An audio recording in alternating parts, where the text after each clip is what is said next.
제가 한 번 읽고 두 번째는 우리 다 같이 읽도록 하겠습니다.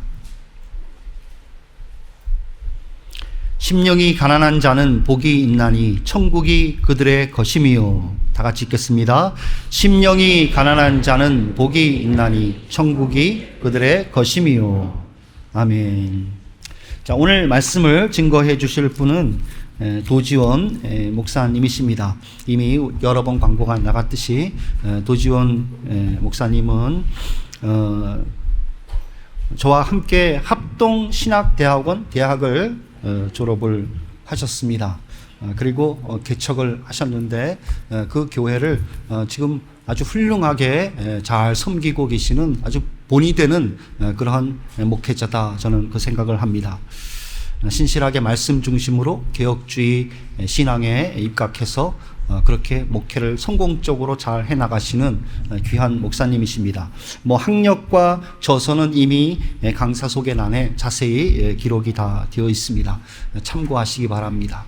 어제 도착하셨는데 아직 시차가 적응이 안 된 상태입니다. 여러분 시차 잘 적응하시고 말씀 전하는데 지장이 없도록 여러분들이 기도해 주시면 감사하겠습니다. 사모님도 함께 오셨는데 어디에 계시죠? 잠깐 자리에 한번 일어나시면 우리가 박수로 환영하도록 하겠습니다. 반갑습니다. 영국에서는 레이디 퍼스트입니다. 사모님 먼저 소개를 드렸고요. 자, 목사님 나오실 때 박수로 환영해 주시기 바랍니다.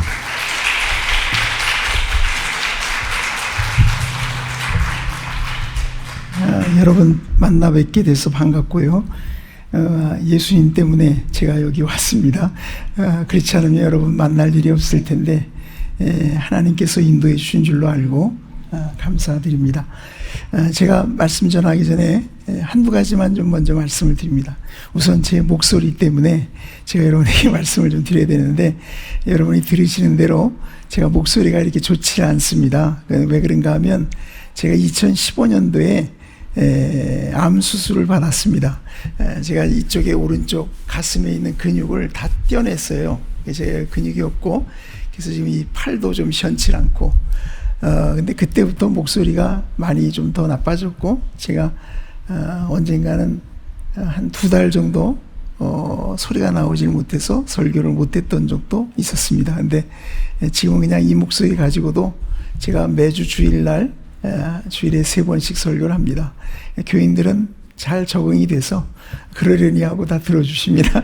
여러분들께서 좀 양해하시고 들어주시면 좋겠습니다. 또 한 가지 말씀드리고 싶은 것은, 이제 제 설교를 들으시면서 느끼실 텐데, 제가 그렇게 재미있는 얘기를 하거나 그러지는 않을 겁니다. 저는 성경 얘기만 할 겁니다. 근데 그렇지만 중요한 것은 뭐냐면, 우리가 하나님의 말씀을 깨닫는다는 것이 중요합니다. 그러니까 여러분이 재미로 들으시지 말고 여러분이 말씀을 들으시면서 그 하나님 말씀의 의미가 무엇인가를 깨닫게 된다면 여러분의 인생에 하나님의 놀라운 역사들이 나타나게 될 거라고 믿습니다. 우리가 잘 아는 씨 뿌리는 비유를 여러분 보시면 마태, 마가, 누가 세 사람이 다 기록을 하고 있는데 강조점이 다르거든요. 근데 마태가 강조한 것은 뭐냐면 깨달음입니다. 마태복음 13장에 보면 이런 얘기가 나옵니다. 마태가 뭐라 그러냐면 그 씨 뿌리는 자의 비유를 해설을 할 때, 첫 번째, 아무나 천국 말씀을 듣고 깨닫지 못할 때는 악한 자가 와서 그 마음에 뿌려진 것을 빼앗나니 이는 곧 길가에 뿌려진 자요. 그리고 끝날 때는 좋은 땅에 뿌리워졌다는 것은 말씀을 듣고 깨닫는 자라. 그러니까 마태는 씨 뿌리는 자의 비유를 통해서 우리에게 뭘 강조하고 싶으냐면, 말씀을 듣되 깨달아야 된다. 말씀을 다 듣는 겁니다. 길가나 돌짝밭이나 가시덤불이나 좋은 땅이나 말씀은 다 듣는 거예요. 듣기는 마찬가지입니다. 그런데 왜 어떤 사람은 열매를 맺고 어떤 사람은 그렇지 못하느냐? 그 이유가 뭐냐면, 마태의 말에 의하면 그거는 깨닫는 사람과 깨닫지 못하는 사람의 차이라고 말하는 겁니다. 이번 사경회를 통해서 여러분들께서 하나님의 말씀을 깨닫는 은혜가 있게 되기를 바랍니다. 제가 이제 성경 말씀을 좀 많이 인용을 할 거예요. 그래서 제가 미리 그 성경 구절들을 적어서 드렸습니다. 그래서 아마 여러분들 그 핸드폰으로든지 뭐 아이패드 같은 것으로 보실 수 있을 거라고 보고, 또 종이로 받으신 분도 계실 텐데 여러분들이 보시면서 제가 전하는 말씀에 귀를 기울여 주시면 좋겠습니다. 기도하겠습니다. 하나님 아버지, 오늘 이 밤에 하나님의 말씀을 듣게 하셨사오니 주의 성령을 통하여 우리의 귀를 열어주시고 우리의 마음을 새롭게 하여 주셔서 하나님의 말씀을 듣는 기쁨이 있게 하여 주시고 그 말씀을 깨닫는 놀라운 하나님의 역사가 우리 가운데 임하게 도와주옵소서. 그래서 우리의 생각이 변하고 우리의 마음이 새로워지고 우리의 말과 행실이 변화되는 하나님의 은혜가 우리 가운데 임하게 도와주옵소서. 온전히 이 시간을 주님께 의탁하오며 예수님 이름으로 기도하옵나이다. 아멘. 이번 사경의 주제가 근본으로 돌아가자 이렇게 돼 있더라고요. 굉장히 거창한 주제인데요. 라틴어로 ad fontes라고 하는 말이죠. 아주 유명한 말입니다. 여러분, 굉장히 유명한 말입니다. 근본으로 돌아가자. 그래서 제가 생각을 했습니다. 뭘 전할까? 그러다가 제가 첫 번째로 정한 것이 오늘 이 말씀입니다. 영적 가난을 전하자. 여러분 보시는 대로 예수님이 이제 설교하신 내용을 마태는 마태복음에 크게 5번을 기록해 놓았습니다. 그 중에 첫 번째가 이 산상수훈입니다. 마태복음 5장, 6장, 7장에 걸쳐서 기록되어 있는 이 내용이죠. 여러분, 이 말씀에는 우리가 잘 아는 팔복 말씀이 맨 앞에 나옵니다. 그렇죠? 심령이 가난한 자, 복이 있다고 말씀하신 것으로부터 시작을 해서 애통하는 자, 온유한 자, 의에 줄이고 목마른 자, 그리고 긍휼히 여기는 자, 마음이 청결한 자, 화평케 하는 자, 그리고 의를 위하여 핍박을 받는, 이렇게 팔복이 나옵니다. 근데 그 중에 제일 먼저 나오는 말씀이 바로 이 심령이 가난한 자입니다. 또 예수님이 전하신 이 설교를 마태가 이렇게 편집을 해서 5장부터 7장까지 이렇게 큰 하나의 설교를 기록해 놓았는데, 그 예수님의 설교의 맨 처음이 이 말씀이라는 사실입니다. 왜 그럴까요?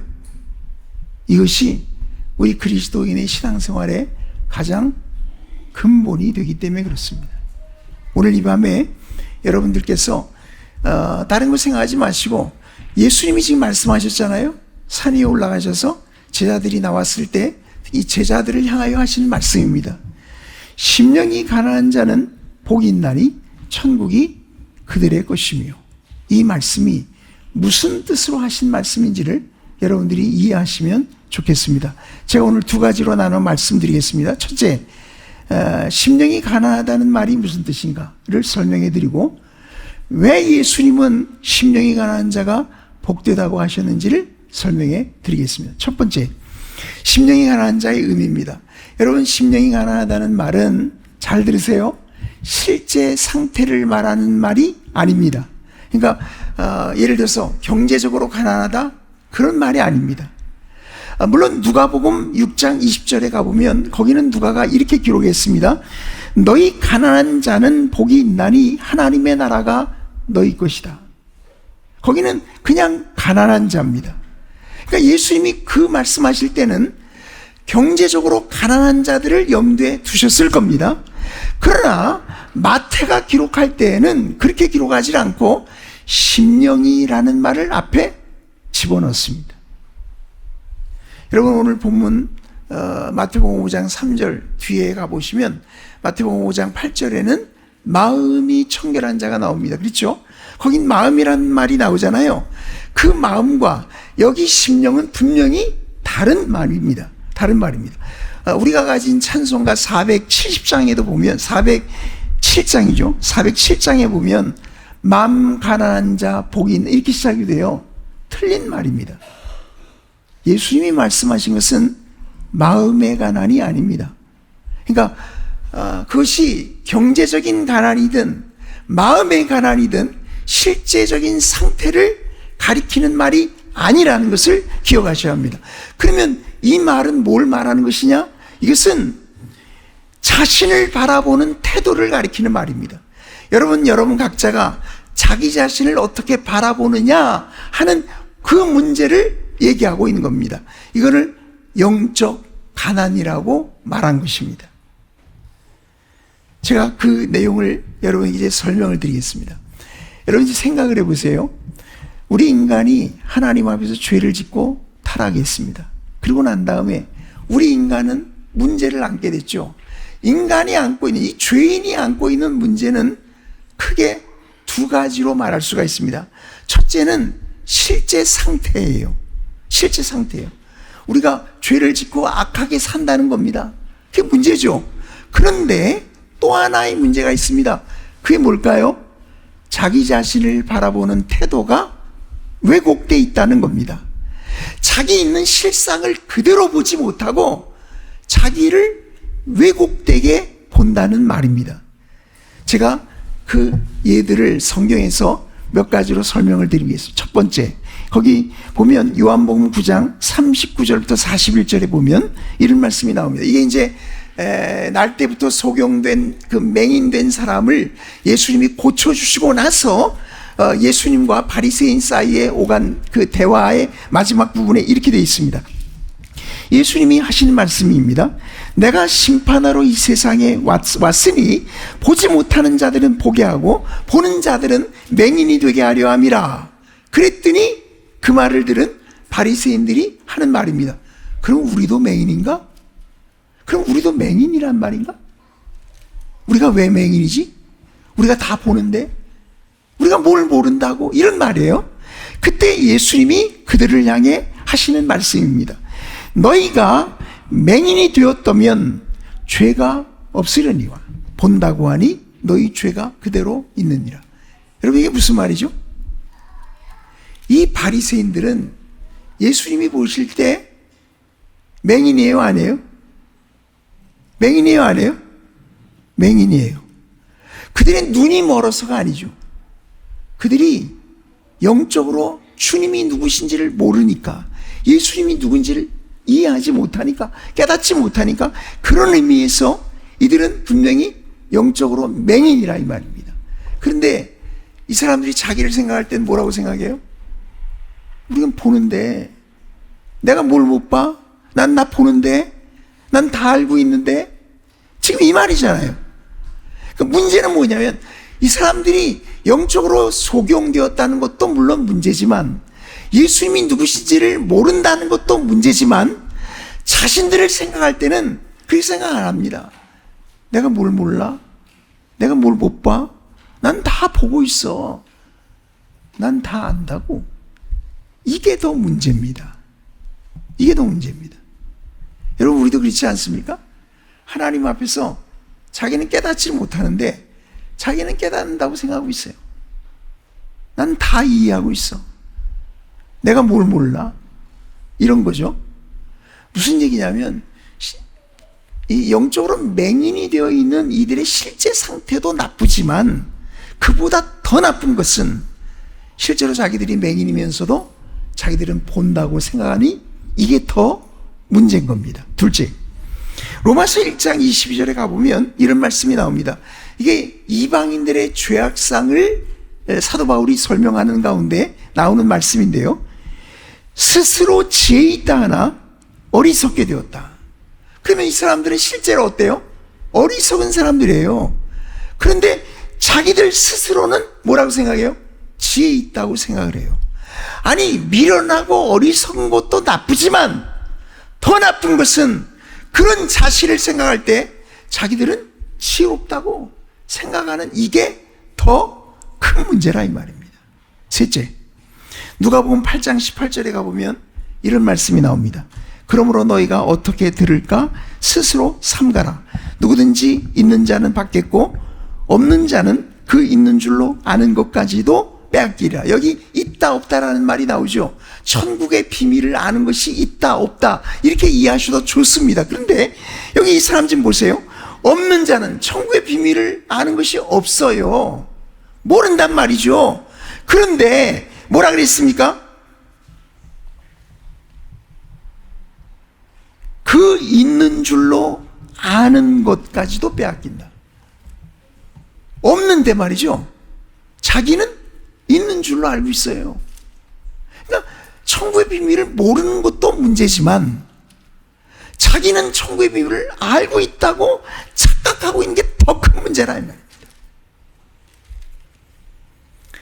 갈라디아서 6장 3절에 보면 만일 누가 아무것도 되지 못하고 된 줄로 생각하면 스스로 속임이라. 실제로 아무것도 된 게 없어요. 근데 자기를 생각할 때 뭐라고 생각해요? 뭐가 된 줄로 알고 있어요.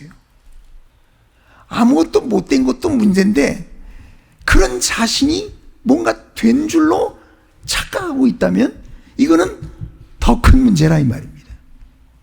그러니까 실제 상태도 문제지만 자신을 보는 태도가 잘못되어 있다 이 말입니다. 그걸 이렇게 말씀하시는 겁니다. 요한계시록 3장 17절에 보면 주님께서 라오디게아 교회를 향하여 하시는 말씀 가운데 이런 얘기를 하셨습니다. 내가 말하기를 나는 부자라 부요하여 부족한 것이 없다 하나 내 곤고한 것과 가련한 것과 가난한 것과 눈먼 것과 벌거벗은 것을 알지 못하는도다. 그러니까 라오디아 교회의 실상은 뭐냐면 여기 말씀하신 대로 곤고하고 가련하고 가난하고 눈이 멀었고 벌거벗었다. 영적으로 초라하기 짝이 없는 이런 교회란 말입니다. 이들의 실제 상태입니다. 그런데 자기들을 생각할 때 뭐라고 생각한다 그랬어요? 나는 부자라 부유하여 부족한 것이 없다 한다. 이게 더 큰 문제입니다. 마가복음 2장 16, 17절에 보면 바리새인의 서기관들이 예수께서 죄인과 세리들과 함께 잡수시는 것을 보고 그의 제자들에게 이르되 어찌하여 세리 및 죄인들과 함께 먹는가? 그러니까 예수님이 대답을 하십니다. 건강한 자에게는 의원이 쓸데없고 병든 자에게라야 쓸데있느니라. 나는 의인을 부르러 온 것이 아니요 죄인을 부르러 왔노라. 여러분 이게 무슨 말씀이죠? 우리가 생각해 보면 자기가 건강하다고 생각하면 의사 찾을 일이 없겠죠. 그렇잖아요? 아니 실제 자기가 암이 걸렸는데도 그걸 모르고 있으면 어때요? 병원 안 가죠. 의사 안 찾죠. 괜찮은 줄 알고 지낼 겁니다. 그러나 자기가 암에 걸렸다는 걸 알면 당장에 의사를 찾아가겠죠.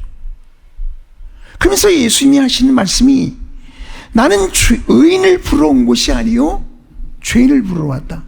세상에는 두 종류의 인간이 있다. 의인이 있는가 하면 죄인이 있다.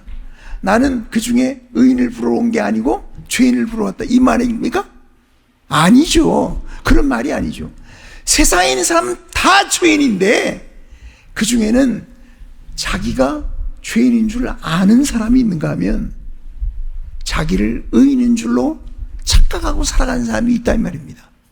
예수님은 자기가 의인인 줄로 착각하고 살아가는 사람들을 위해서 오신 게 아니고 자기가 죄인됨을 인정하고 받아들이는 그 사람들을 위해 오셨다라고 말씀을 하신 겁니다. 그러니까 무슨 문제냐면 죄인들의 문제가 이거죠. 실제 그 사람 죄인이거든요. 근데 자기를 생각할 땐 뭐라고 생각해요? 내가 왜 죄인이야? 나같이 깨끗하게 산 사람 있으면 나와봐. 나는 법 없어도 살 사람이야? 이런단 말이죠. 실제 상태도 문제지만 자신의 실상을 보지 못하는 이런 자신을 바라보는 태도가 왜곡되어 있다는 것이 더 문제라는 말입니다. 여러분, 심령이 가난한 자라고 하는 말씀을 통해 예수님이 지적하고자 하셨던 것은 뭐냐면 실제 상태를 말씀하시려고 한 게 아니라 자신을 바라보는 그 태도가 잘못되어 있는 사람들을 의식하고 지금 말씀하고 계시는 것입니다. 그러니까 심령이 가난하다는 말은 다른 말로 하면 자신을 바라보는 태도가 바로 잡힌 사람들입니다. 자기에 있는 실상을 그대로 볼 수 있게 된 사람들을 심령이 가난한 자라고 말씀을 한 것입니다. 제가 산상수훈에 대한 책들을 여러 개 이렇게 찾아봤어요. 근데 이 설명을 제대로 하는 사람이 별로 없더라고요. 근데 한 사람이 있어요. 그 사람이 바로 영국 런던의 웨스트민스터 채플에서 설교자로 봉사했던 마틴 로이 존스입니다. 그 사람이 그 책에 그렇게 썼어요. 그 산상순 책에 보니까 뭐라고 썼냐면, 심령이 가난한 자는 자신에 대한 태도를 가리키는 말이다. A man's attitude towards himself. 그렇게 썼어요. 정확한 지적이에요. 우리가 그리스도인이 된다는 말의 의미가 뭐냐? 그리스도인이 된다는, 여러분 생각해 보십시오. 여러분이 그리스도인이 됐습니다. 뭐가 달라졌습니까? 깨끗해졌습니까? 전에는 죄인인데 예수 믿고 났더니 의인이 됐습니까? 물론 어떤 의미에서 그렇겠지만 여전히 죄인된 모습이 나타날 때가 있지 않습니까? 근데 뭐가 달라졌습니까? 전에는 죄인이었는데 자기가 죄인인 줄 모르고 살았습니다. 자기는 의롭다고 착각하고 살았습니다. 자기는 나름대로 깨끗하고 괜찮게 살았다고 착각하고 살았습니다. 근데 그리스도인이 되고 나니 달라졌습니다. 자기가 더러운 죄인이라는 사실을 깨닫게 됐습니다. 하나님 앞에 자기는 아무것도 내세울 것이 없는, 추하고 더럽기 짝이 없는 인간이라는 것을 인정하고 고백할 수 있게 되었습니다.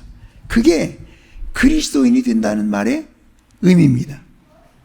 우리가 그리스도인이 될 때 우리는 제일 먼저 어떤 변화가 일어나느냐? 심령이 가난해집니다. 영적인 가난이 생겨요. 자신을 바라보는 태도가 뒤틀려 있었는데 그것이 바로 잡힌단 말입니다. 자기에 있는 실상을 있는 그대로 볼 수 있게 된다는 말입니다. 그것이 심령이 가난한 자라는 말이 가리키는 의미입니다. 제가 이 말씀의 의미를 여러분에게 이제 몇 가지로 설명드릴 테니까 한번 들어보세요. 고린도전서 3장 18절 19절인데 여러분 보실 수 있는 분들은 성경을 좀 봐주세요. 제가 설명을 드리겠습니다. 거기 이렇게 되어 있습니다. 사도 바울이 하는 말이죠. 아무도 자신을 속이지 말라. 너희 중에 누구든지 이 세상에서 지혜 있는 줄 생각하거든 어리석은 자가 되라. 그리하여야 지혜로운 자가 되리라. 이 세상 지혜는 하나님께 어리석은 것이니 기록된 바 하나님은 지혜 있는 자들로 하여금 자기 죄에 빠지게 하시느니라 하였고 라고 되어 있어요. 여러분 제가 한번 물어볼게요. 사도 바울이 지금 고린도 교회 성도들에게 말합니다. 어리석은 자가 되라. 여기 이렇게 되어 있죠. 어리석은 자가 되라. 만약 사도 바울이 여기 와가지고 여러분들에게 어리석은 자가 되십시오 라고 말했다면 여러분 그 말을 어떻게 받아들이실 겁니까? 무슨 뜻이죠? 사도 바울이 정말 우리 보고 미련한 자가 되라고 하는 말일까요? 야, 사람이 너무 똑똑하면 못 써. 좀 어리숙해야지. 이런 말입니까? 실제로 이렇게 어리석은 자가 되라고 하는 말씀이겠냐 말이죠. 그렇지 않죠. 뭘 보면 알 수 있죠? 그 말씀 바로 앞에 보세요. 이렇게 돼 있잖아요. 이 세상에서 누구든지 이 세상에서 지혜 있는 줄로 뭐라 그랬어요? 뭐라 그랬어요 거기요? 생각하거든. 자기가 자기를 지혜 있는 줄로 생각한다면 어리석은 자가 되라. 무슨 말이에요? 어리석은 자라고 생각하란 말이에요. 그러니까 이전까지는 자기가 똑똑한 줄 알고 살아왔던 사람인데 이제부터는 자기가 어리석은 자라는 사실을 깨닫고 인정하고 받아들이고 그렇게 살아가라는 얘기죠. 여러분 왜 그럴까요? 왜 이 사람이 이렇게 되죠? 그 다음 보면 이렇게 돼 있어요. 그리하여야 지혜로운 자가 되리라. 그 다음 이런 말씀이 나옵니다.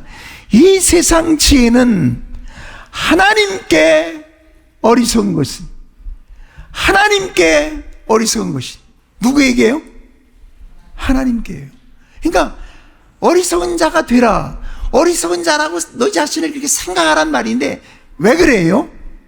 하나님 앞에 가보니 자기가 어리석다는 것을 보게 된 것입니다.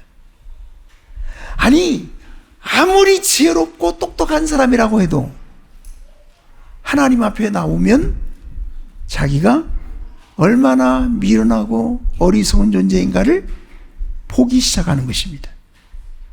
그걸 이렇게 쓴 거예요. 만일 여러분이 진정으로 예수님을 믿으셨다면 아마 여러분에게도 이런 변화가 틀림없이 있었을 것입니다. 전에는 내 잘난 맛에 살았습니다. 그런데 어느 날부터 개편했습니다.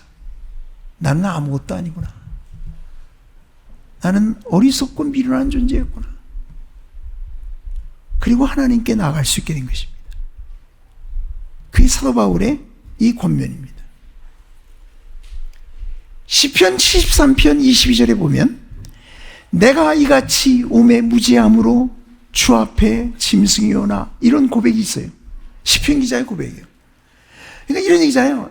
하나님, 저는요 마치 짐승처럼 어리석은 자입니다, 이 얘기잖아요. 여러분 어떻게 생각하세요? 이 시편 기자가 어땠을까? 어떤 사람이었을까요?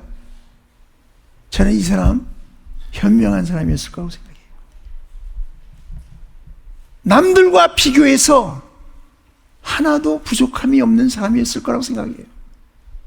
그런데 고백을 이렇게 하는 거예요. 내가 어리석기가 마치 짐승 같습니다. 근데 이 말 잘 보세요. 여기 뭐라 했냐면 내가 이같이 우매무지함으로 누구 앞에요? 누구 앞에? 주 앞에 짐승이요.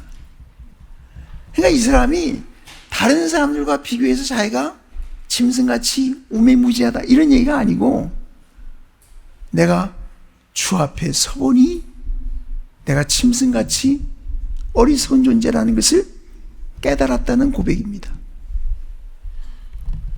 세 번째, 창세기 18장 27절에 가보면 아브라함이 조카 롯을 위해서 하나님께 나가서 이제 그 소돔과 고모라 심판하시겠다고 그러니까 중보하며 기도하지 않습니까?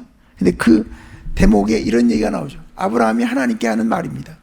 나는 티끌과 재와 같사오니 같사오나 감히 죽게 아뢰나이다.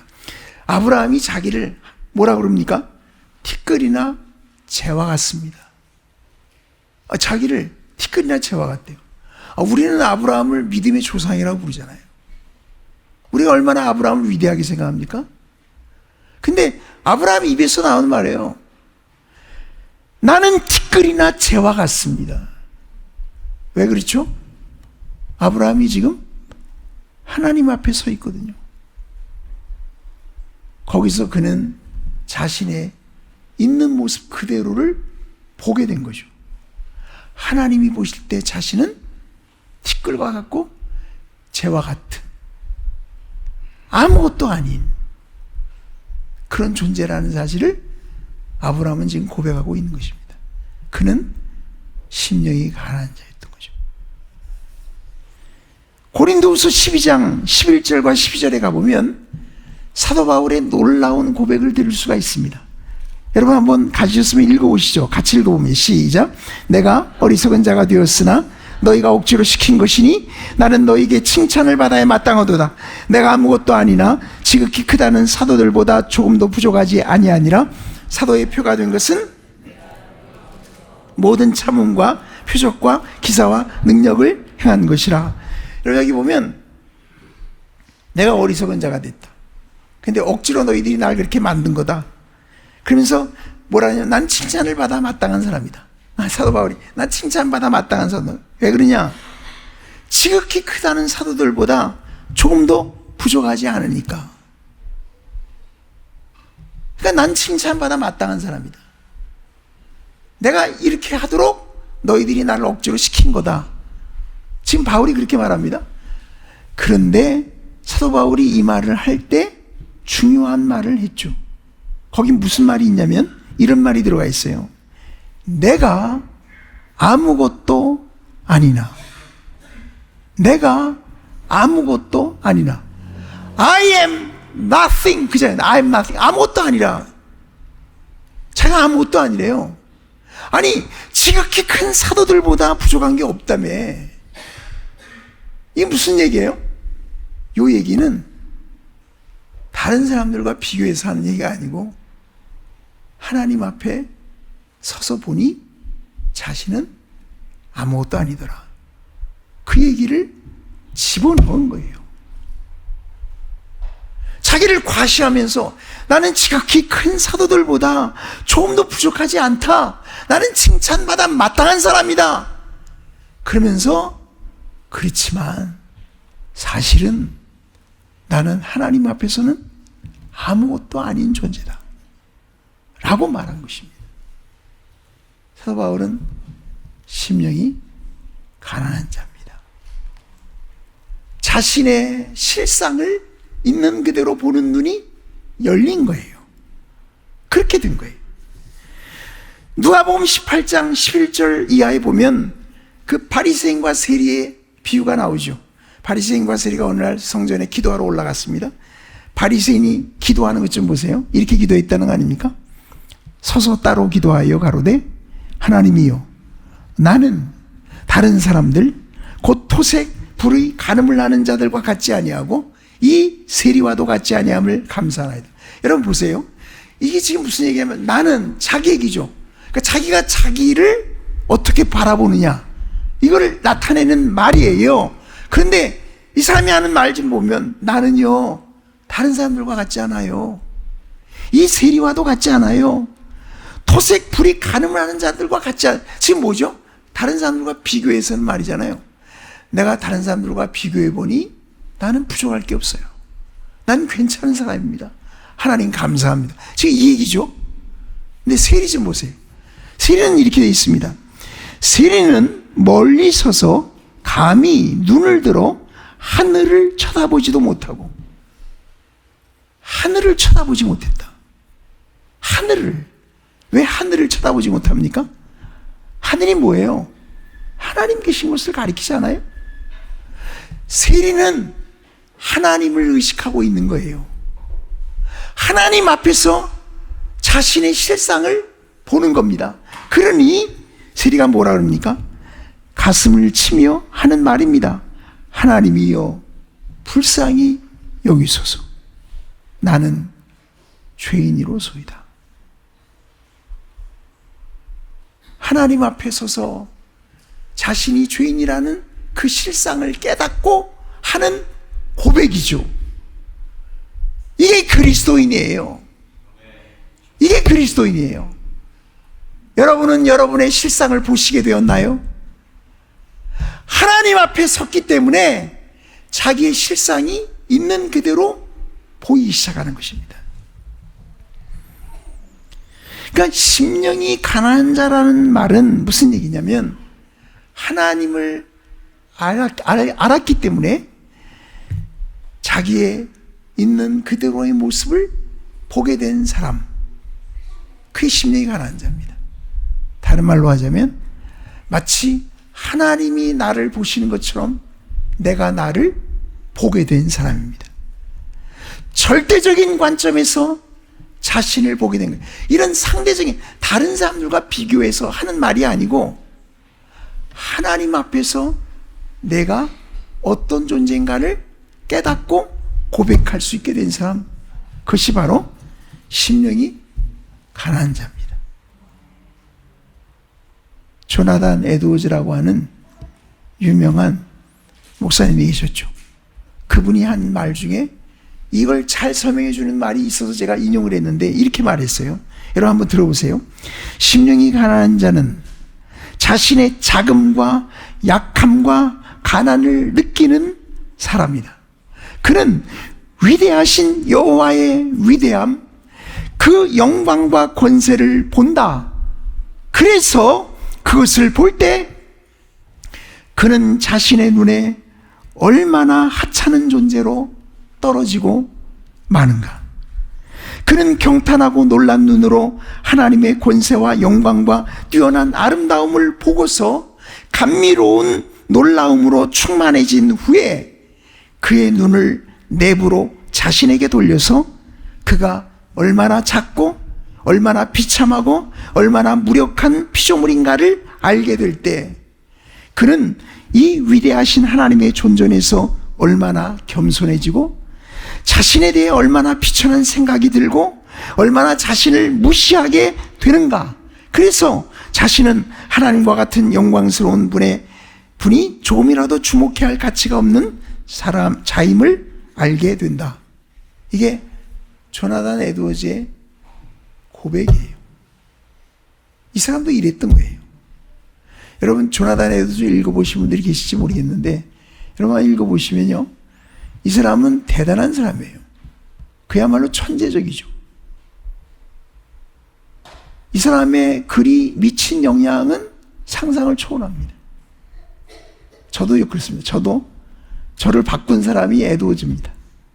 사실은 그렇습니다. 그런데 읽어보면 대단한 사람이에요. 이런 신학자가 거의 없습니다. 그런데 에드워즈는 하나님 앞에 가서 자기의 있는 모습을 볼 때 자기가 얼마나 미련하고 보잘것없고 초라하고 가난하기 짝이 없는 존재인가를 깨닫게 된 겁니다. 왜 그랬습니까? 그는 하나님의 영광을 보았기 때문에, 하나님의 위대하심을 보았기 때문에, 하나님의 지혜로우심을 알았기 때문에, 하나님의 부요하심을 알았기 때문에 자신의 가난하고 어리석고 초라한 모습을 깨닫게 되었단 말입니다. 여러분, 우리도 똑같습니다. 하나님이 얼마나 의로우신 분인가를 알면 우리가 얼마나 더러운 죄인인가를 깨닫게 됩니다. 하나님이 얼마나 지혜로우신 분인가를 알게 되면 내 자신이 얼마나 미련하고 어리석은 존재인가를 깨닫게 됩니다. 하나님이 얼마나 존귀하신 분인가를 우리가 알게 된다면 내 자신이 얼마나 초라한 존재인가를 깨닫게 됩니다. 그게 영적으로 가난해진다는 말의 의미입니다. 오늘 오신 여러분 모두가 심령이 가난한 자가 되시기를 축원합니다. 그러니까 제가 적용을 적어놨는데 두 가지를 우선 생각하셔야 합니다. 첫째, 심령이 가난한 자는 자기 기준으로 자기를 보지 않습니다. 자기 기준으로 자기를 보지 않습니다. 여러분 이렇지 않습니까? 제가 목회를 보니까 자기 기준으로 자기를 보면 어때요? 자기 기준으로 자기를 보고, 야, 난 못났네, 나는 더러운 놈이네, 이런 사람 아무도 없어요. 난 괜찮네, 나 같은 사람 없네. 사람들이 다 그렇게 생각해요. 고린도서 10장 12절에 보면 이런 말씀이 나옵니다. 우리는 자기를 칭찬하는 어떤 자와 더불어 감히 짝하며 비교할 수 없노라. 그러나 그들이 자기로서 자기를 헤아리고 자기로서 자기를 비교하니 지혜가 없도다. 자기 기준으로 자기를 보면 다 괜찮지 뭐. 어리석은 거죠. 옳다 인정함을 받는 자는 자기를 칭찬하는 자가 아니요 오직 주께서 칭찬하시는 자시다. 그러니까 자기 기준으로 자기를 보는 게 아니고 하나님의 기준으로 자기를 보는 거예요. 그러면 확 변합니다. 확 변합니다. 둘째, 심령이 가난한 자는 다른 사람의 기준으로 자기를 보지 않습니다. 그러니까 누가복음 16장 14절에 있는 말씀인데, 바리새인들 얘기입니다. 돈을 좋아하는 자나 이 모든 것을 듣고 비웃고는 예수께서 이르시되 너희는 사람 앞에서 스스로 옳다 하는, 이 사람들은 사람들만 의식하는 거죠. 사람들 앞에서 스스로 옳다 하는 자들이나 너희 마음을 하나님께서 하시나니 사람 중에 높임을 받는 그것은 하나님 앞에 미움을 받는 것이니라. 그러니까 사람들 앞에서만 자기를 보니까 자기가 괜찮은 거예요. 근데 하나님 앞에 서면 그게 아니라는 것을 보게 될 텐데, 그 말이죠. 사도 바울은 고린도서 4장 3절과 4절에 이렇게 말했습니다. 너희에게나 다른 사람에게나 판단받는 것이 내게는 뭐라 그랬습니까? 매우 작은 일이라. 그러니까 남이 나를 어떻게 평가하느냐는 아무것도 아니다 나한테. 그러니까 사람들이 사도 바울, 와, 대단한 분이네요, 대단한 지식이네요, 어떻게 그런 걸 아시나요? 사도 바울이 그 말을 듣고 우쭐해졌을까요? 그렇지 않죠. 사도 바울은 들은 척도 안 해. 바울이 그랬잖아요. 나는 아무것도 아닙니다. 하나님 앞에서 보자면 난 아무것도 아닙니다. 당신들이 나를 그렇게 추앙할지 모르지만 난 아무것도 아닙니다. 영적으로 가난한 자의 모습이죠.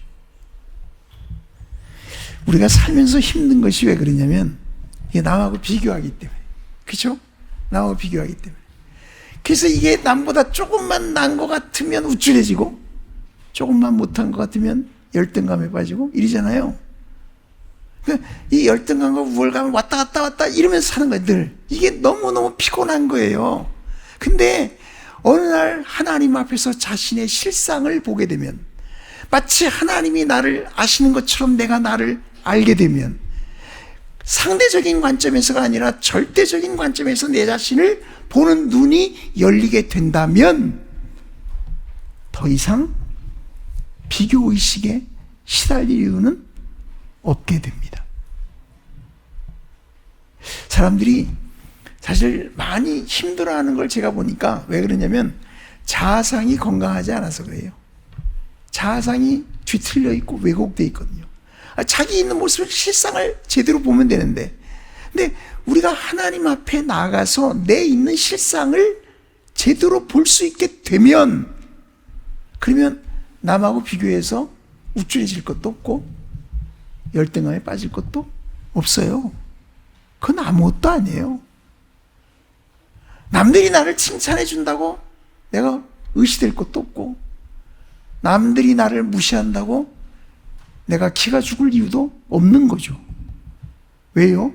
나는 하나님이 나를 어떻게 보시느냐 이것만 중요하기 때문에 그래요. 그것이 영적으로 가난한 사람입니다. 여러분 그렇지 않습니까? 제가 얼마 전에 회의가 있어가지고 롯데월드타워에서 회의를 한다 갔어요. 처음 가봤어요 저도요. 근데 가서 이렇게 앞에 1층에서 이렇게 보니까 와 대단하네. 다른 건물들은 비교가 안 되잖아요. 근데 비행기를 타고 하늘에 올라가서 보면 어때요? 다 거기서 거기네 뭐. 그렇게 됩니다. 심령이 가난한 자가 되면 모든 것을 바라보는 것들이 그렇게 다 변합니다. 사람들이 돈이 많다고 의시되잖아요. 그렇잖아요? 저도 이렇게 목회를 하면서 보면 어떤 분들은 다른 교인의 10배, 15배, 11조를 그렇게 낸 분들이 있거든요. 그냥 제가 상상이 안 가는 거예요. 저 사람은 돈 벌어서 뭐 하는 거지? 그러면? 근데 사람들이 돈을 벌면 이렇게 힘이 들어가죠, 벌써. 그렇잖아요? 근데 심령이 가난해지면 어떻게 될까요? 그 사람 아무리 돈이 많아도 자기는 그것 때문에 의시될 일이 없는 거예요. 왜요? 부여하신 하나님 앞에서 자신의 초라함을 알기 때문이죠. 아무것도 아니네. 내가 가진 재산? 이게 뭐 아무것도 아니네. 하나님 앞에서. 그게 영적으로 가난한 사람입니다. 한국은 학벌이 중요하잖아요. 인류대학 나왔다고 얼마나 뻑입니까? 근데 하나님 앞에 서면 인류대학이나 삼류대학이나 다 삼류대학이지 뭐. 그렇잖아요? 사실이 그렇잖아요. 그게 뭐 대단한 거라고. 하나님이 보시면서 야 너는 그래도 인류대학 나왔구나. 하나님이 그러지 않죠. 그렇게 보시지 않죠. 하나님 보실 때는 인류대학을 나오든 삼류대학이 나오든 다 미련하기 짝이 없고 무지하기 짝이 없고 어리석기 짝이 없고 별 볼 일 없는 존재들이라는 사실이죠. 심령이 가난해질 때 이런 안목이 열리게 됩니다. 그렇게 됩니다. 그것이 놀라운 하나님의 역사입니다. 그러니까 하나님을 만났기 때문에 그래요. 하나님을 모를 때는 이게 자신의 실상을 볼 일이 없죠. 그저 늘 다른 사람들이 나를 어떻게 봐주나 또 자기 기준으로 자기를 평가하거나 이런 건데 하나님을 알고 나니 자신의 있는 그대로의 모습이 보이게 된 것입니다. 이것이 영적 가난의 의미입니다. 진정한 그리스도인은 모두 다 영적으로 가난한 사람들입니다. 하나님 앞에서 자기가 어리석고 미련하고 무지하고 힘이 없고 가난하고 초라하고 그런 존재라는 것을 인정하고 살아가는 사람들이에요. 그러면 어떻게 될까요? 달라지겠죠. 자, 두 번째, 심령이 가난한 자가 복이 있는 이유에 대해서 제가 몇 가지 빨리 말씀을 드리도록 하겠습니다. 첫째, 거기 심령이 가난한 자는 복이 있다고 그러면서, 왜냐? 천국이 그들의 것이니까. 예수님이 그러셨어요. 그러면 천국이 그들의 것이라는 게 무슨 말이냐? 천국의 통치에 복종함으로써 그 백성에게 주어지는 혜택을 누린다는 의미입니다. 그러니까 이게 무슨 말이냐면, 영적인 가난과 별도로 천국을 소유하기 때문에 복이 있다는 말이 아니고, 영적인 가난을 통해서 천국을 누리기 때문에 복이 있다고 말씀하시는 겁니다. 그러니까 영적 가난 그 자체가 천국의 통치에 복종함으로써 누리는 혜택인 거예요. 여러분 그렇게 이해를 하셔야 합니다. 자, 영적인 가난을 우리가 갖게 되면 그것이 왜 천국을 누리는 것이 되느냐?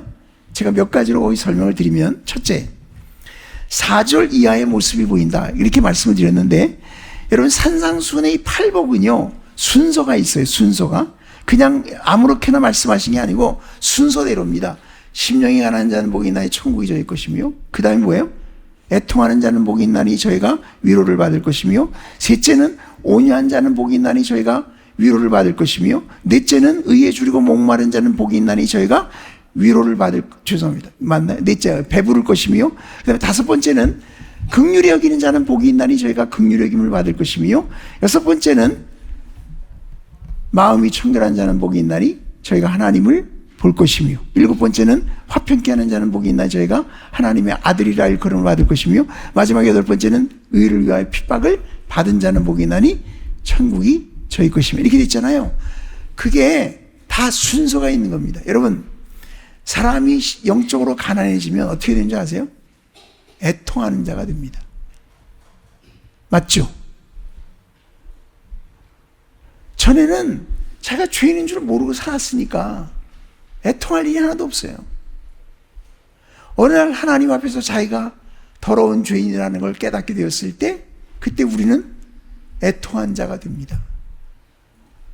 내가 얼마나 더럽게 살아왔는가를 깨닫게 됩니다. 그래서 우리가 울며 회개한 거 아닙니까? 심령이 가난해지면 애통한 자가 됩니다. 그렇게 되면 어떻게 될까요? 다른 사람을 대하는 게 온유한 것으로 바뀌어요. 그렇게는 다른 사람 대할 때 아주 비판적이고 가혹하게 대하고 이러던 사람이 어느 날부터 확 달라졌어요. 부드러워졌어요. 따뜻해졌어요. 다른 사람을 이해할 줄 알게 됐어요. 왜 그래요? 심령이 가난해져서 애통한 자가 되고 온유한 자가 되니까 그런 변화가 돼요. 온유한 자가 되고는 이 사람에게 의에 대한 굶주림이 생겨요. 삶이 변합니다. 이 쭉 이어집니다. 이게 다 순서가 있어요. 그러니까 무슨 얘기냐면, 우리가 심령이 가난한 자가 되면 말이죠, 거기서 딱 끝나는 게 아니고 그 뒤에 것들이 다 따라옵니다. 차례대로 다 따라옵니다. 이 8가지 모든 복을 다 누릴 수 있으니 천국이 그들의 것이라고 말씀하신 것입니다. 두 번째, 제가 아까 말씀드린 대로 우리를 괴롭히는 것 중에 하나가 이 자아상의 문제입니다. 자아상이 잘못되어져 있기 때문에 늘 비교의식에 시달리고 이 열등감과 우월감 속에서 왔다 갔다 하며 살아가는 이런 모습이 보이던 자신이 그런 데서부터 자유함을 얻게 됩니다. 그렇게 됩니다. 더 이상 그런 게 문제가 잘 안 됩니다. 물론 조금씩 될 거예요, 아마. 그러나 근본적으로 안 됩니다. 근본적으로 안 됩니다. 하나님 앞에서 자기의 실상을 보았기 때문에 남이 나를 어떻게 보느냐, 남이 나를 어떻게 평가하느냐 별로 중요하지 않습니다. 그래서 자유함을 누리니 이 또한 천국을 누리는 삶의 모습입니다. 사람들이 그러잖아요. 천국에 가서도 이렇게 비교할 것 같아가지고 걱정하는 사람들이 많아요. 어떤 사람은 상급이 많고 어떤 사람은 상급이 적고 그 불편해서 어떻게 살죠? 그거 물어보거든요, 교인들이. 천국은 심령이 가난한 사람들이 모여있는 데이기 때문에 그거 가지고 비교 안 합니다. 비교 안 합니다. 각자가 받은 은혜대로 감사할 뿐이지 비교 안 합니다. 여러분 가보세요. 틀림없이 그럴 겁니다. 그러니까 걱정하지 마세요. 쓸데없는 걱정하지 마세요. 천국에 가서 비교의식 때문에 시달릴 것 같죠? 아니에요. 절대 그렇지 않아요. 걱정할 거 없어요. 세 번째, 심령이 가난하면 기도의 동기부여가 됩니다. 왜 사람들이 기도 생활을 안 할까요? 여러분 왜 그럴 것 같아요? 그냥 괜찮은 겁니다. 기도 안 해도 살만하니까 기도를 안 하는 거죠. 기도 안 해도 자기는 뭐 이렇게 도덕적으로 문제가 별로 없는 것 같거든요. 기도를 안 해도 뭐 다 가질 것 갖고 사는 것 같거든요. 기도 안 해도 자기는 다 현명해서 모든 걸 다 잘 판단하고 선택할 수 있을 것 같거든요.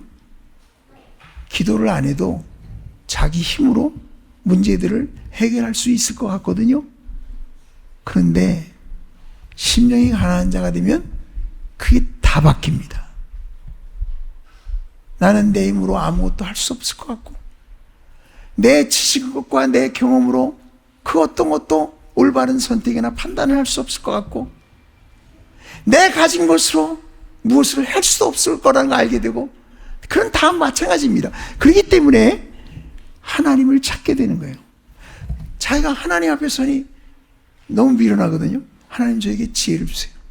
하나님 앞에 서서 보니 자기는 가진 게 없는 초라하기 짝이 없는 인생이거든요. 하나님의 부유하심을 저에게 알게 해주세요. 하나님 앞에 서서 보니 자기는 아무 힘이 없거든요. 하나님 저에게 하나님의 능력을 입혀주세요. 기도하게 됩니다. 그래서 기도 생활을 하는 거예요. 저는 여러분들이 영적으로 가난해지셔서 하나님께 나와서 부르짖게 되기를 축원합니다. 그게 심령이 가난한 자의 중요한 모습 중에 하나죠. 네 번째, 심령이 가난하면 소명의 기초가 됩니다. 이런 얘기입니다. 여러분 하나님이 사람들을 택해서 쓰시죠. 하나님 쓰시는데 하나님이 어떤 사람을 쓰시냐? 재능이 많은 사람. 그죠? 아니죠. 그죠? 공부 많이 한 사람, 인생 경험이 풍부한 사람, 가진 게 많은 사람, 사회적인 지위가 꽤나 있는 사람, 그런 거 아니죠. 성경을 보세요. 하나님이 어떤 사람을 쓰실까요? 하나님은 영적으로 가난한 사람을 쓰십니다. 틀림없습니다. 아니, 영적으로 가난하지 않은데 하나님이 들어서 크게 쓰셨다 그런 사람이 있으면 여러분 한번 말씀해 보세요. 찾아보세요. 없습니다. 눈 씻고 찾아보세요 한번. 그런 사람 아무도 없습니다. 우리가 아까 본 대로 사도 바울이 위대한 하나님의 일꾼 아닙니까? 왜 그래요? 영적으로 가난했기 때문입니다. 그랬잖아요. 내가 아무것도 아닙니다. 그러니까 하나님이 이 사도 바울을 들어서 자유롭게 쓰실 수가 있는 거예요. 그렇게 된 거예요. 제가 몇 구절 관련된 걸 읽어드리면 그 맨 뒤에 있는 것들 먼저 좀 읽어볼게요. 고린도전서 15장 9절 10절에 보면 나는 사도 중에 가장 작은 자라. 사도 바울이 그래요. 나는 사도들 중에 가장 작다고 또 여기서 말하죠. 그러니까 하나님 앞에 섰을 때는 내가 사도지만 난 사실 아무것도 없는 벌벌 일 없는 사람. 왜냐하면 자기가 하나님의 교회를 박해했거든요. 그런데 사도 바울이 뭐라 그럽니까? 그런 나를 하나님이 은혜로 사도로 써주셨다 이거예요. 심령이 가난하니까. 에베소 3장 7절 8절에 보면 이 복음을 위하여 그의 능력이 역사하시는 대로 내게 주신 하나님의 은혜의 선물을 따라 내가 일꾼이 이방인의 사도가 된 걸 말하는 거죠. 근데 뭐라 합니까? 모든 성도 중에 지극히 작은 자보다 더 작은 나에게 이 은혜를 주신 것은 모든 성도 중에 지극히 작은 자보다 더 작은 자라고 자기를 보게 된 사도 바울. 하나님은 그에게 사도라고 하는 귀한 직분을 맡기시는 은혜를 베푸셨다 이 말이에요. 디모데전서 1장 12절 이하에도 보면 이런 말씀이 나오죠. 나를 능하게 하신 그리스도 예수 우리 주께 내가 감사함은 나를 충성되게 여겨 내게 직분을 맡기심이니 내가 전에는 비방자요 박해자요 폭행자였으나 도리어 긍휼을 입은 것은 내가 믿지 아니할 때 알지 못하고 행하였습니다. 우리 주의 은혜가 그리스도 예수 안에 있는 믿음과 사랑과 함께 넘치도록 풍성하였도다. mit보다 모든 사람이 받을 만한 이 말이요 그리스도 예수께서 죄인을 구원하시려고 세상에 임하셨다 하였도다. 죄인 중에 내가 괴순이라. 죄인 중에 자기가 우두머리라는 거예요. 자기가 죄인 중에 제일 악한 죄인이라 이런 말이잖아요. 그런데 이런 사도 바울을 하나님이 사도로 들어 쓰셨다 이 말이에요. 자기에게 이방인의 사도의 귀한 직분을 맡겨주셨다는 거예요. 하나님은 영적으로 가난한 사람을 들어 쓰십니다. 언제나 그렇습니다. 누가복음 5장에 보면 시몬 베드로가 예수님의 말씀을 따라 깊은 곳으로 와서 그물을 내렸을 때 고기가 너무 많이 잡혔잖아요. 그죠? 그래서 와가지고는 이 시몬 베드로가 예수의 무릎 아래 엎드려 하는 말입니다. 주여 나를 떠나소서 나는 죄인으로소이다. 그러니까 베드로는 이 순간에 심령이 가난한 자가 된 거예요. 자기 실상을 본 거죠. 얼마나 자기가 더러운 죄인인가를 알게 된 거죠. 그러니 이제 나를 떠나십시오. 나는 죄인입니다. 그랬더니 예수님이 가버리셨습니까? 아니잖아요. 그 말을 들으시고는 베드로에게 하시는 말씀입니다. 무서워 말라. 이제후로는 내가 사람을 취할 것이다. 사도의 직분을 맡기시는 거예요. 그런 거죠. 이사야 6장 1절 이하에 보면 우시아 왕이 죽던 해에 이사야가 놀라운 환상을 보지 않습니까? 그 환상을 보았을 때 이사야가 이렇게 고백을 합니다. 화로다 나여 망하게 되었도다. 나는 입술이 부정한 사람이요 나는 입술이 부정한 백성 중에 거주하면서 만군의 여호와이신 왕을 배웠음이로다. 그러니까 이사야는 하나님을 배웠을 때 자기의 부정함을 깨닫고 인정하게 된 거예요. 난 입술이 부정한 사람이다. 이제 망하게 됐다 난 이제. 그런데 뜻밖에도 그런 이사야에게 들려오는 하나님의 음성은 이런 것이었습니다. 내가 누구를 보내며 누가 우리를 위하여 갈꼬? 그때 이사야가 대답을 한 것입니다. 내가 여기 있나이다. 나를 보내소서. 하나님은 자기의 부정함을 깨달은 이사야를 들어 쓰신 거죠. 심령이 가난한 자를 통해서 하나님은 일하시는 것이라 사실을 잊지 마셔야 합니다. 하셔야 됩니다. 그 사도행전 7장에 나오는 얘기인데요. 여러분 잘 아시는 얘기예요. 모세가요 나이 40이 됐을 때, 그러니까 나이 40이라는 거는 인생에서 배울 거 다 배우고 경험 쌓을 거 다 쌓고 한창일 때잖아요. 그렇잖아요. 제가 40에 개척을 해봐서 알아요. 40이 한창일 때예요. 지나니까 점점 힘이 빠지더라고. 점점 힘들어지더라고요. 근데 그 한창일 때 애굽의 모든 학문을 다 배워서 말과 행사가 능했다니까 모세가 무슨 생각이 스스로 생각한 거죠. 이만하면 내가 우리 민족을 위해서 한번 일해볼 수 있겠다. 그리고 일하러 갔던 거 아니에요? 근데 갔다가 애굽 사람 쳐 죽이고 그게 발각이 돼서 결국은 광야로 도망친 거 아닙니까? 하나님은 그런 자신만만한 모세를 안 쓰셨어요. 40년 지났습니다. 여러분 40년 광야에서 있으면 어떻게 됐을까요?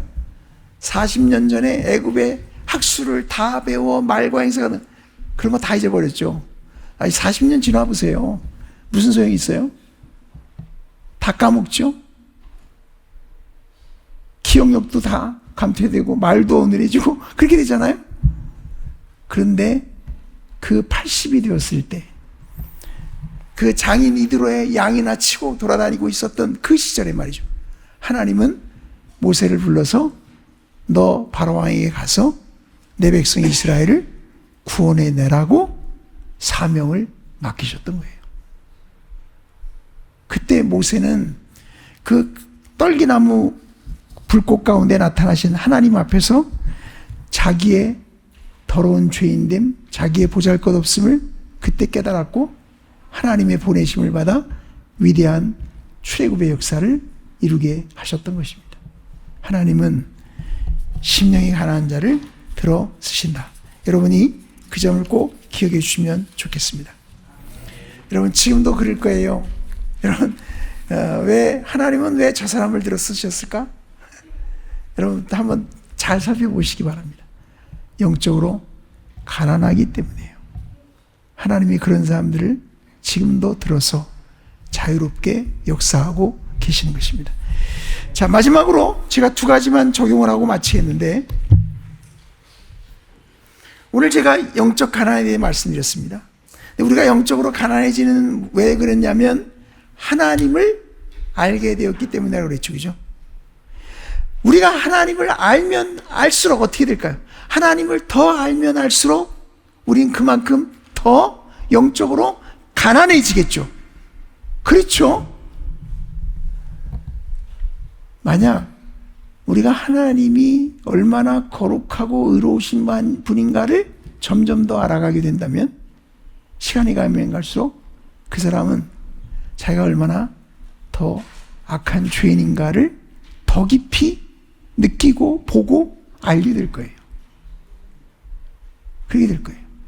그러니까 우리가 신앙생활할 때 가장 중요한 게 뭐냐? 사실은 하나님을 아는 일입니다. 여러분, 하나님 아는 일에 힘쓰시기를 바랍니다. 다른 어떤 것보다도 하나님을 아는 것이 가장 우선이 되어야 합니다. 그러면 여러분의 심령이 가난한 자가 됩니다. 그리고 하나님은 그것을 통해 역사하실 것입니다. 우리 종교개혁자 가운데 유명한 그 존 칼빈이 있는데 그분이 쓴 기독교 강요라고 하는 아주 유명한 책이 있죠. 그죠? 근데 그 책을 읽어보시면 그 책의 맨 처음이 이렇게 시작이 돼요. 놀랍게도 이렇게 시작이 돼요. 제가 읽어드릴게요. 하나님을 아는 것과 자신을 아는 것은 연결되어 있다. 따로따로 아니란 말. 자신을 아는 것이 없이 하나님을 아는 것 없다. 하나님을 아는 것 없이 자신을 아는 것도 없다. 그러면서 이렇게 말하죠. 하나님의 위엄 앞에 선 인간. 그리고 칼빈이 하는 말입니다. 인간은 자신을 하나님의 위엄과 비교하기까지는 자신의 비천한 상태에 대한 자각에 의해서 결코 충분한 영향을 받고 감동되지 않는다. 그러니까 하나님의 그 위엄을 보게 되면 비로소 자신이 얼마나 비천한 상태에 있는가를 깨닫게 된다는 얘기잖아요. 하나님을 아는데 여러분 전력을 가셔야 됩니다. 그러면 우리는 복 있는 자가 됩니다.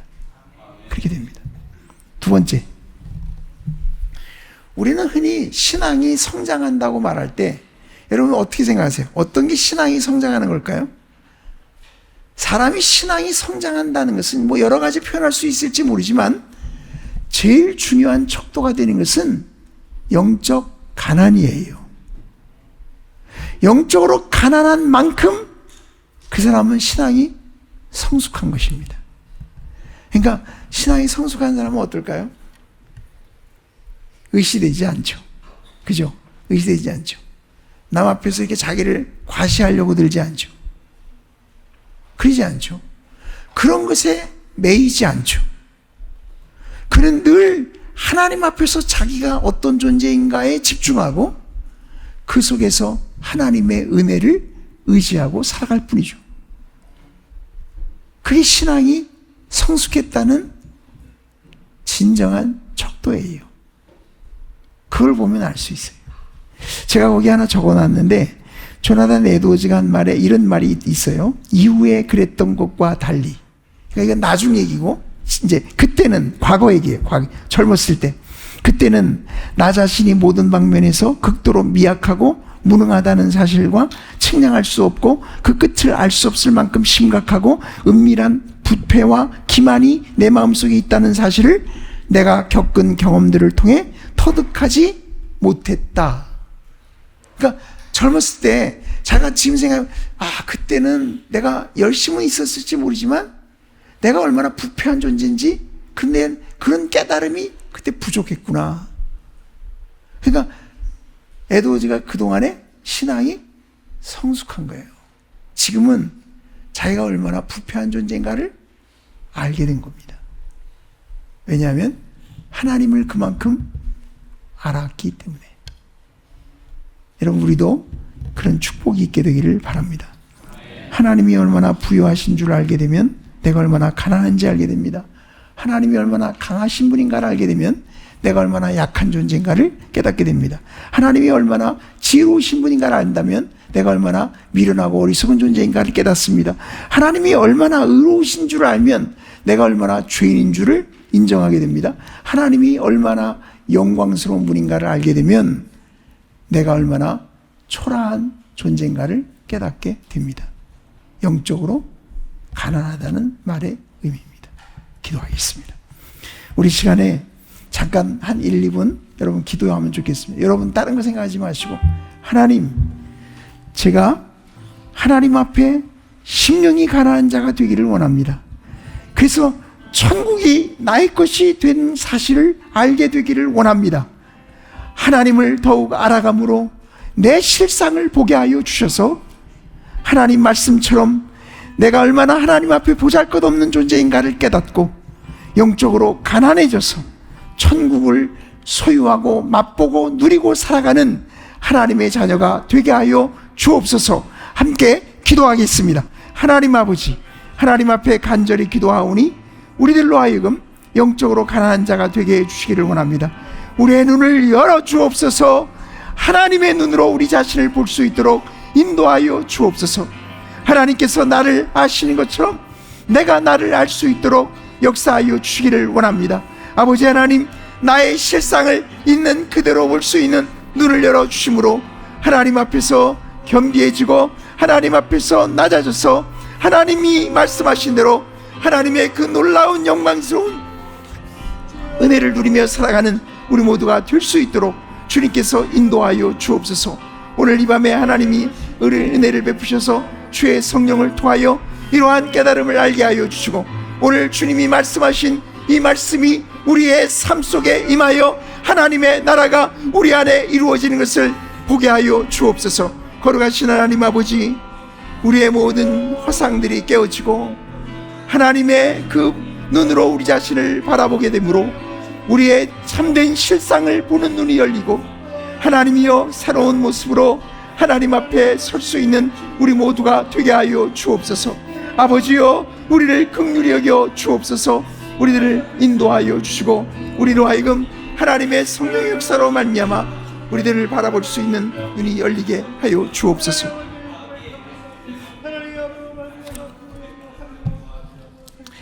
하나님 아버지, 주님께서 이 땅에 계실 때 제자들을 향하여 말씀하여 주셨습니다. 심령이 가난한 자는 복이 있나니 천국이 그들의 것이며. 아버지 하나님, 오늘 이 말씀이 우리 각자의 삶에도 임하기를 소원합니다. 그리하여 하나님 아버지, 우리의 실상을 보지 못하게 가로막고 있는 그 모든 영적인 어둠들을 거두어 주옵시고 이 시간 존귀하신 하나님 앞에서 나 자신의 실상을 보는 눈이 열리도록 인도하여 주옵소서. 하나님께서 나를 보시는 것처럼 내가 나를 볼 수 있도록 인도하여 주옵소서. 하나님 아버지, 사람들과 비교하지 말고 절대적인 관점에서 자신을 바라볼 수 있는 눈이 열리도록 인도하여 주옵소서. 하나님을 더욱 알아감으로 더욱 영적으로 가난한 자가 될 수 있도록 인도하여 주옵소서. 그래서 우리의 삶 속에 하나님의 나라가 임하게 하여 주옵시고 그 놀라운 축복을 누리며 살아가는 우리 모두가 되게 해 주옵소서.